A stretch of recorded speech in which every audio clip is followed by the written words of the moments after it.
एकदा भक्तलिंग हर्र बोला हर्रच्या जयघोषात 68 लिंगांच्या तैलाभिषेकानं ग्रामदैवत श्री सिद्धरामेश्वर यात्रेला भक्तिमय आणि मंगलमय वातावरणामध्ये प्रारंभ झाला।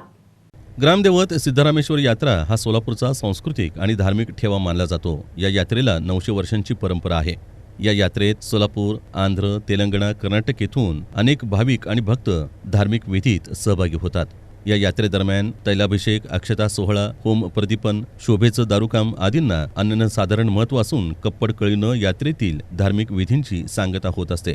दरम्यान सर्व सोलापूरकरांचं लक्ष लागलेल्या श्री सिद्धरामेश्वर यात्रेतील धार्मिक विधींना रविवारी 68 लिंगांच्या तैलाभिषेकानं मोठ्या उत्साहात आणि भक्तिमय वातावरणात प्रारंभ झाला।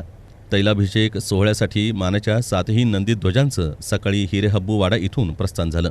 यावेळी भक्तलिंग एकदा हर बोला हरचा एकच जयघोष करण्यात आला। यात्रेचे मानकरी राजेशेखर हिरेहब्बू यांच्यासह सर्व मानकरी भाविक, बाराबंदी पोशाखातील शिवभक्त, विशेष सजावट करण्यात आलेली बग्गी, भक्तिगीत सादर करणार बँड पथक, मिरवणूक मार्गावर अंथरलेल्या रंगावलीच्या सुरेख पायगडा, ठिकठिकाणी भाविकांकडून करण्यात येणारं नंदीध्वजांचं पूजन, उमटणारे मंगलसूर अशा भारलेल्या वातावरणात पारंपरिक मार्गावरून ही मिरवणूक निघाली। श्री सिद्धरामेश्वरांनी स्थापन केलेल्या 68 लिंगांना तैलाभिषेक या दरम्यान करण्यात आला। या सोहळ्यानं सिद्धरामेश्वर यात्रेतील धार्मिक विधींना भक्तिमय वातावरणात प्रारंभ झाला असून सोमवारी भाविकांच्या मोठ्या उपस्थितीत अक्षता सोहळा पार पडणार आहे।